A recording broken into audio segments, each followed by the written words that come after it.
नमस्कार, आप देख रहे हैं पॉलिटिकल एक्सप्रेस में आपके साथ रंधिरा। बिहार विधानसभा चुनाव को लेकर के आरोप प्रत्यारोप का दौर जारी है। इस बीच होटल चाणक्य में देर शाम उप मुख्यमंत्री सुशील कुमार मोदी ने प्रेस कॉन्फ्रेंस को संबोधित किया।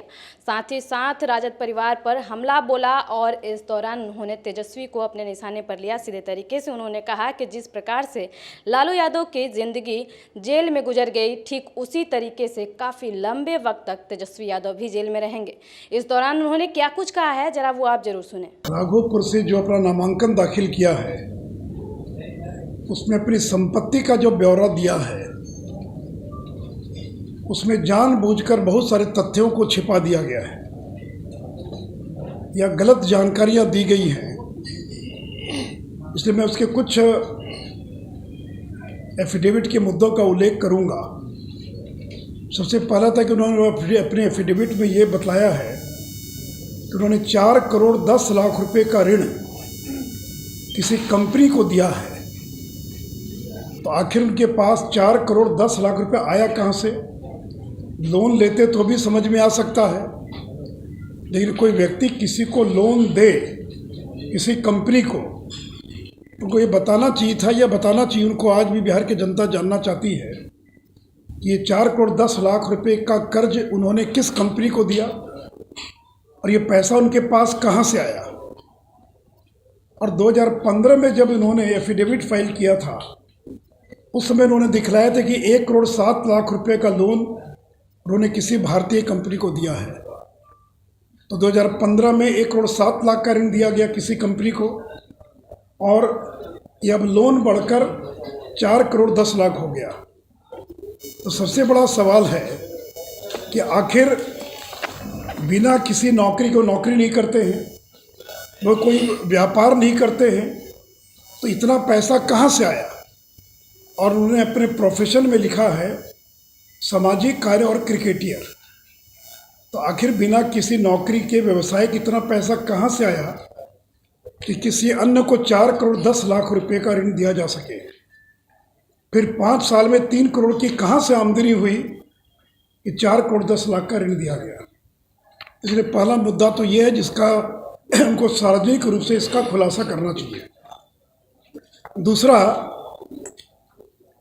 उन्होंने, आप सबों को मालूम है कि स्वर्गीय सिंह, इन दोनों लोगों ने अपनी संपत्ति गिफ्ट किया था और मैंने आरोप लगाया था कि रघुनाथ झा को मंत्री बनने के लिए कांति सिंह को टिकट और मंत्री बनने के एवज में लालू जी ने अपने बेटों के नाम कीमती संपत्ति गिफ्ट करवा लिया था।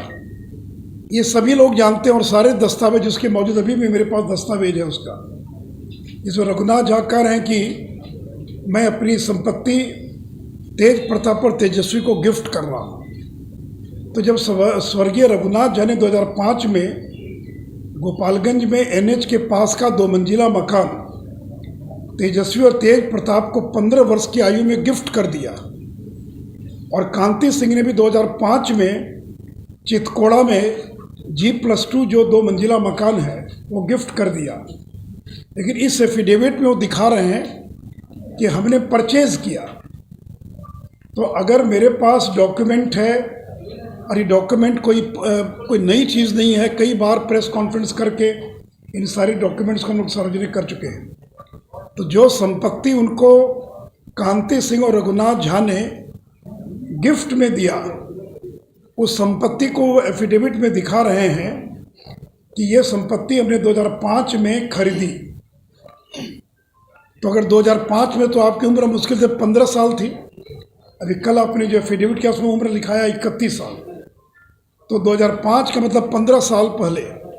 तो 15 साल की उम्र में आपके पास पैसा कहाँ से आया कि चितकोड़ा पटना के अंदर 2 मंजिला मकान खरीदने के लिए, या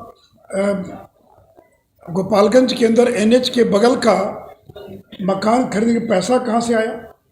जबकि गिफ्टेड प्रॉपर्टी है और मेरे पास उसका गिफ्ट डीड है जो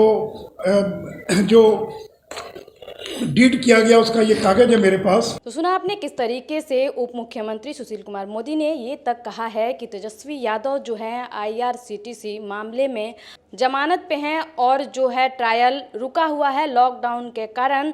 अभी जो केस की स्थिति थी वो पूरी तरीके से बाधित थी और अब जो है कार्रवाई जब शुरू होगी तो तेजस्वी यादव भी जेल के पीछे होंगे और उनका भी जो जिंदगी है वो जेल में काफ़ी लंबे समय तक गुजर जाएगा। कुछ इस तरीके की बात जब उप मुख्यमंत्री सुशील कुमार मोदी ने कहा तो राजद की तरफ से भी पलटवार आने शुरू हो गए। इस दौरान मनोज झा जो कि राजद के राज्यसभा सांसद हैं, उन्होंने सुशील मोदी पे पलटवार किया और सीधे तरीके से कहा कि अब उप मुख्यमंत्री सुशील कुमार मोदी का रिटायरमेंट तय है। ऐसे में बिहार विधानसभा चुनाव को लेकर के अब जो है राजनीतिक गर्माहट पूरे चरम सीमा पे है।